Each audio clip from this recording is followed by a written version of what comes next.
Hello students, today we will discuss the chapter number 5, Introduction to Euclid Geometry. बेटा इस chapter में हमें कुछ अच्छे से डेफिनेशन पढ़नी है, उन डेफिनेशन को लर्न करना है, उसी बेस पर हम ये चैप्टर कंप्लीट कर पाएंगे। देखिए बेटा फर्स्ट डेफिनेशन क्या है, स्टेटमेंट।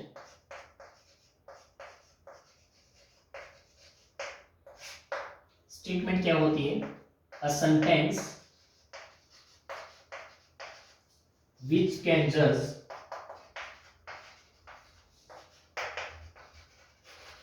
ट्रू और फॉल्स।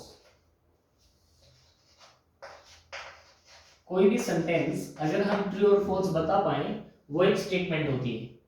देखिए बेटा 2 + 2 4, 2 और 2 4 होते हैं, ट्रू ट्रू स्टेटमेंट है, तो इसीलिए हम ऐसी सेंटेंस को क्या बोलेंगे, एक स्टेटमेंट बोलेंगे। अगर मैं कहूँ बेटा x + 10 > 15, क्या हम इसको स्टेटमेंट बोल सकते हैं?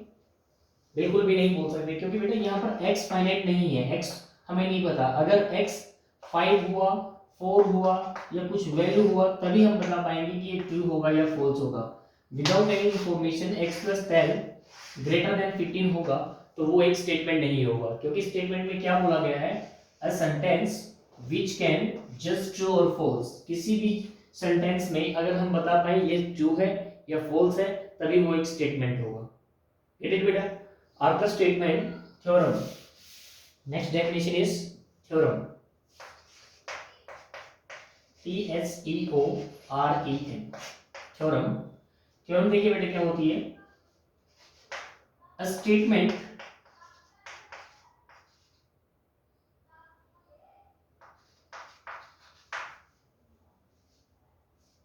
which need proof. ठीक है भाई? एक ऐसी स्टेटमेंट, ट्रू स्टेटमेंट जिसके लिए प्रूफ की जरूरत होती है वो थ्योरम होती है। ठीक है भाई? जैसे हमने कहा किसी भी लाइन पर अगर एक पॉइंट पर हम देखें तो वह 360 डिग्री एंगल होता है, तो हम प्रूव करेंगे कि 180 डिग्री एंगल लीनियर एंगल है और 180 डिग्री एंगल नीचे वाला एंगल है, तो इस पॉइंट पर कंप्लीट जो एंगल बनेगा वो अपना 360 बनेगा। तो किसी भी ट्रू स्टेटमेंट को अगर प्रूफ की जरूरत होती है तो वो क्या होती है, एक थ्योरम होती है। थ्योरम के बाद थर्ड जो डेफिनेशन है एक्सोम। एक्सोम्स क्या होते हैं? True statement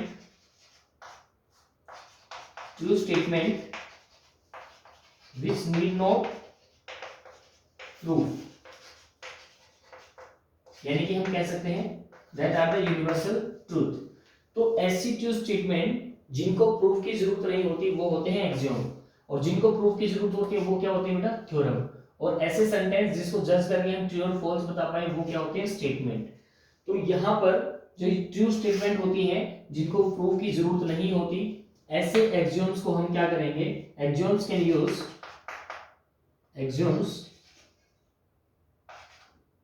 use every branch of mathematics।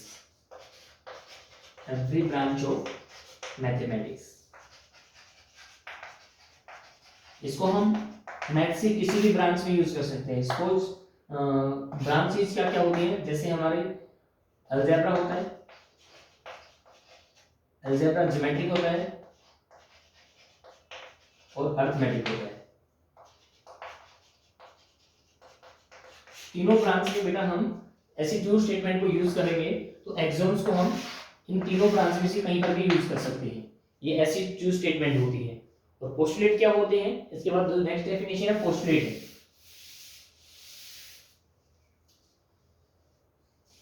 Fourth है पोस्टुलेट। पोस्टुलेट क्या होते हैं? True statement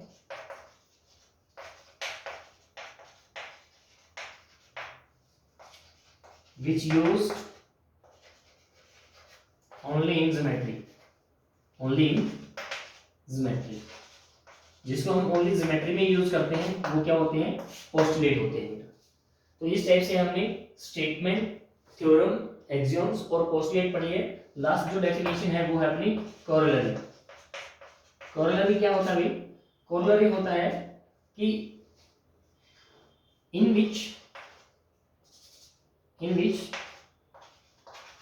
we use proven theorem या प्रूव थ्योरम, यानी किसी भी थ्योरम का यूज करके किसी भी अनदर थ्योरम को जब हम यूज करते हैं तो उसको क्या बोलते हैं, कोरोलरी बोलते हैं। ठीक है भाई, इस टाइप से ये हमारी 5 डेफिनेशन कंप्लीट हो जाती हैं।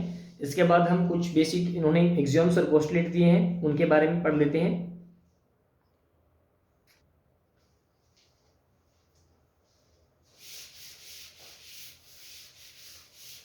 सी है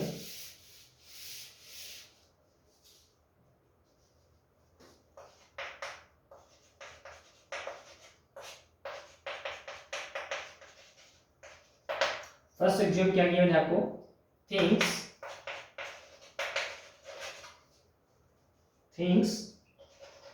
which are equal to other or same thing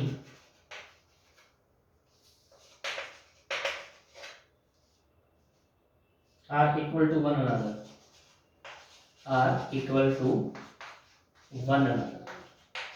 देखिए बेटा इन्होंने फर्स्ट एग्जाम में क्या कहा है, ऐसी चीजें जो सेम चीज के इक्वल हो तो वो आपस में भी इक्वल होंगी। सपोज कीजिए यहाँ पर ए जो है वो बी के इक्वल है, सी जो है वो बी के इक्वल है, ये दो चीजें हमारी बी के इक्वल है तो ये दोनों भी आपस में क्या होंगी, इक्वल होंगी। ये बेटा ट्रू स्टेटमेंट है और ट्रू स्टेटमेंट है तो इसको हम क्या बोलेंगे, ये अपना एक एक्सियोम है। सेकंड देखिए, सेकंड में क्या गिवन है, सेकंड गिवन है if equal are added to equal then whole are equal, if equal are added to equal then whole are equal। देखिए क्या क्या गिवन है, अगर अपने पास a और b इक्वल है, अगर मैं इन दोनों में इक्वल ऐड कर दूं c और इधर भी c ऐड कर दूं तो ये जो रिजल्ट बनेगा वो भी क्या होगा, वो भी एक इक्वल पार्ट होगा।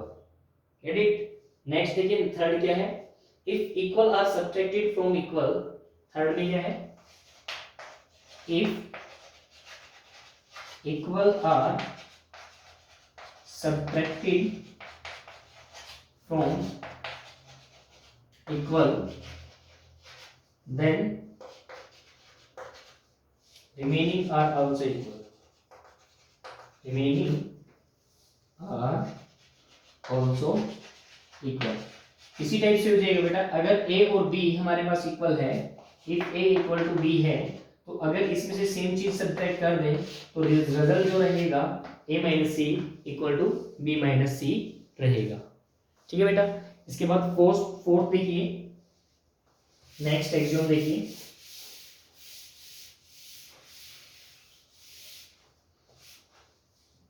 नेक्स्ट एक्सियोम क्या गिवन है आपको, things which coincides with one another, things which coincide with one another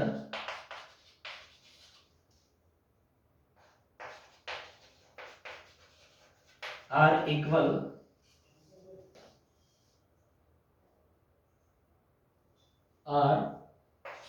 to one another।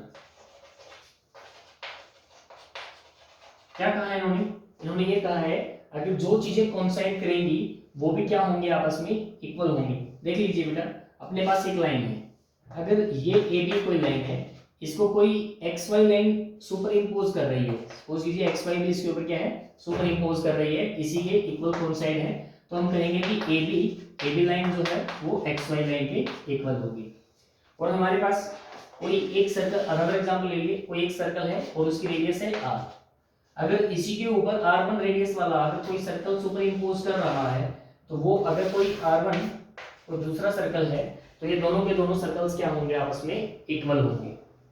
जो चीजें कंसाइड करेंगी तो वो चीजें आपस में क्या होंगी, इक्वल होंगी। ये भी एग्जाम्स के द्वारा बोली जाती है। नेक्स्ट फिफ्थ का क्या कहा गया है, the whole is greater than part. ये भी आपको पता ही है कि वोल जो होगा, whole is greater than a part.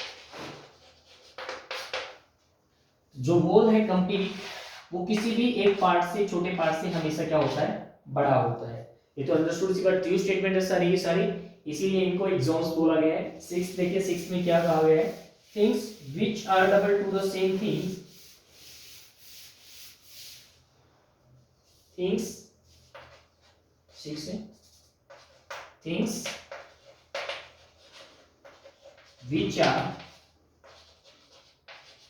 double to same thing are equal to one another, are equal to one another। देखिए भाई, अगर कोई एक चीज है, सपोज कीजिए a है, वो x के डबल के इक्वल है, things which are equal to double to the same things, a twice x के इक्वल है, और b भी अगर ट्वाइस x के इक्वल है, तो हम क्या कहेंगे, a और b भी क्या होंगे, इक्वल होंगे। Things which are double to the same things, ये जो a है वो इसके डबल के इक्वल है, b जो है इसके डबल के इक्वल है, तो हम क्या कहेंगे, वो दोनों भी आपस में क्या होंगे, इक्वल होंगे।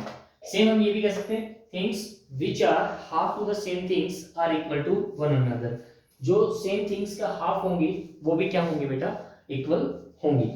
तो इस टाइप से हमारे कॉमन एग्जाम्स हैं जिसको हम किसी भी पार्ट में यूज कर सकते हैं, अलजेब्रा में भी यूज कर सकते हैं, ज्योमेट्री में भी यूज कर सकते हैं, और ट्रिगो में भी हम यूज कर सकते हैं, कहीं पर भी यूज कर सकते हैं। मैथ्स के एवरी ब्रांच में हम एग्जाम्स को यूज कर सकते हैं। इसके बाद कुछ पोस्टुलेट गिवन है, लेकिन पोस्टुलेट हमेशा ओनली ज्योमेट्री में ही यूज होते हैं। देखिए क्या क्या हमें पोस्टुलेट गिवन है।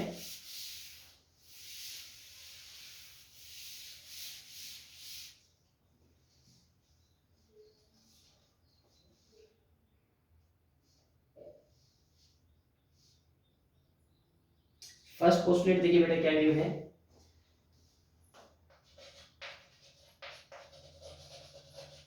पोस्टुलेट नंबर फर्स्ट, इन्होंने कहा है a straight line may be drawn from any one point to any other point। a straight line can draw can be drawn या may be drawn from one point to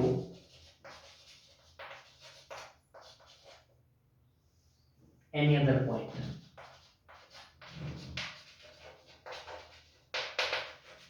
देखिए बेटा, हमारे पास कोई भी दो पॉइंट दिए हुए हैं, इन दोनों पॉइंट को ज्वाइन करने वाली हम एक ही लाइन ड्रॉ कर सकते हैं। a straight line can be drawn from one point to any other point, from one point to any other point। यहां से अगर हमारे पास कोई अदर तीसरा कोई पॉइंट है, तो यहां से यहां ओनली एक ही लाइन ड्रॉ कर सकते हैं हम। सपोज किसी ये AB है और ये AC है, तो किसी भी दो पॉइंट से हम ओनली एक ही लाइन पास कर सकते हैं। ये जो पोस्टुलेट है ये ओनली ज्योमेट्री में हम यूज कर सकते हैं, और अदर ब्रांचेस में हम इसको यूज नहीं कर सकते, अरिथमेटिक में हम यूज नहीं कर सकते हैं। पोस्टुलेट सेकंड देखिए बेटा क्या गिवन है, terminating line can be produced infinitely।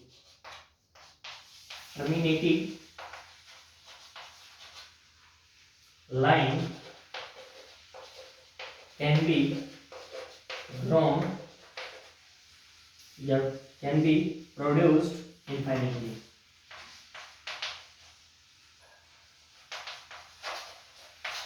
कोई भी एक लाइन है अपने पास, टर्मिनेटिंग लाइन है, जिसको हम दोनों साइड किसी भी साइड बढ़ा सकते हैं, इस साइड भी हम एक्सटेंड कर सकते हैं और इस साइड भी हम कर सकते हैं। इनफाइनाइटली मतलब इसको अनंत, दोनों साइड में हम इसको एक्सटेंड कर सकते हैं। ये पोस्टुलेट नंबर सेकंड हुआ। पोस्टुलेट नंबर थर्ड देखिए बेटा क्या गिवन है, a circle can be drawn with any centre and any radius. देखिए थर्ड पोस्टुलेट में क्या गिवन है कि आपके पास कोई भी अगर एक पॉइंट दिया गया है, उस पॉइंट से एनी रेडियस लेकर हम क्या कर सकते हैं, एक सर्कल ड्रॉ कर सकते हैं। कोई भी एक पॉइंट लीजिए और इस पॉइंट से हमने एक रेडियस r ले ली, r रेडियस से हमने क्या किया, सर्कल बना सकते हैं। r1 रेडियस ले ली, r1 सर्कल बना सकते हैं। r2 रेडियस ले ली तो हम r2 भी सर्कल बना सकते हैं। तो फ्रॉम एनी पॉइंट और एनी रेडियस से हम कोई भी सर्कल ड्रॉ कर सकते हैं। अनदर फोर्थ देखिए क्या है, all right angles are equal to one another. सभी जो फोर्थ पोस्टुलेट है वो देखिए क्या है कि राइट एंगल है, ये अपने पास एक राइट एंगल है, ये अपने पास एक राइट एंगल है, ये अपने पास एक राइट एंगल है। तो ये सभी राइट एंगल जो है, सभी राइट एंगल आपस में क्या होंगे, इक्वल होंगे। ये भी हम ज्योमेट्री में ही यूज करेंगे। उसके बाद फिफ्थ जो है, सबसे मेन जो पोस्टुलेट, इंपॉर्टेंट पोस्टुलेट है, वो फिफ्थ पोस्टुलेट है। फिफ्थ पोस्टुलेट में क्या गिवन है भाई, if a straight line falling on two straight line, अगर कोई एक स्ट्रेट लाइन दो स्ट्रेट लाइन पर डाली जाती है, then makes interior angle on the same side is taken together less than two right angle, then the two straight line if produced infinitely meet on that side with the sum of angles is less than two right angles। देखिए इन्होंने क्या दिया हुआ है, क्या given है, इन्होंने कहा है if a straight line is falling, straight line fall की जाती है टू स्ट्रेट लाइन पर, ठीक है भाई। if a straight line is falling to straight line, then interior angle, देखिए बेटा इंटीरियर एंगल कौन से वाले होंगे, ये वाले एंगल इंटीरियर होंगे। अगर इन दोनों का एड 180 से कम हुआ तो जिस साइड भी कम होगा वो उसी साइड मिलेगी। सपोज कीजिए कि हम इसको ऐसा ना बनाकर इसको हम ऐसा बना लेते हैं। अगर हम इसको ऐसा बना लेते हैं, इसको एंगल कोई भी हमारा ये एंगल हो गया और ये हमारा कोई भी एंगल हो गया, इसको हम सपोज कर लीजिए x बोल देते हैं और इसको हम सपोज बोल दीजिए y बोल देते हैं। तो ये अपने पास x, ये अपने पास कोई लाइन है l और ये कोई लाइन है m और ये कोई लाइन है n। l और m दोनों स्ट्रेट लाइन है, n भी एक स्ट्रेट लाइन है। एक स्ट्रेट लाइन को जब l और m पर डाला गया तो एंगल x और एंगल y, अगर दोनों का ऐड लेस देन 180 हुआ तो ये दोनों की दोनों लाइनें इस साइड बढ़ाने पर कहीं ना कहीं जरूर मिलेंगी। गेट इट बेटा। अगर ये x plus y equal to 180 हुआ तो ये लाइनें कभी भी नहीं मिलेंगी, ये दोनों की दोनों लाइनें क्या होंगी, पैरेलल चलेंगी। अगर ये दोनों x plus y greater than 180 हुआ तो ये लाइनें इस साइड नहीं, ये लाइनें अपोजिट साइड मिलती हुई नजर आएंगी आपको। गेट इट बेटा। क्या कहा है इन्होंने, अगर एक स्ट्रेट लाइन को दो स्ट्रेट लाइन पर डाला जाता है तो अगर दो इंटीरियर एंगल्स का सम 180 से कम होगा तो उसी साइड पर बढ़ाने पर वो दोनों लाइनें आपस में क्या करेंगे, इंटरसेक्ट करेंगी, कहीं ना कहीं मिलेंगी। अगर उन दोनों का ऐड 180 हुआ तो वो लाइनें क्या होंगी, पैरेलल होंगी। अगर उनका ग्रेटर देन 180 हुआ तो वो अपोजिट साइड में मिलेंगी। ठीक है भाई, ये हमारा फिफ्थ पोस्टुलेट था। और आज हमने यहाँ पर फिफ्थ चैप्टर की डेफिनेशन पढ़ी है, स्टेटमेंट के बाद थ्योरम के बाद पढ़ा हमने एक्सियोम्स के बाद पढ़ा हमने पोस्टुलेट के बाद पढ़ा हमने कोरोलरी। फिर उसके बाद कुछ एक्सियोम्स की डेफिनेशन क्लियर की, आप लोग एक्सियोम्स पढ़ाए कुछ, और फिर उसके बाद हमने 5 पोस्टुलेट किए हैं। इन सभी को अच्छे से लर्न कर लेना बेटा।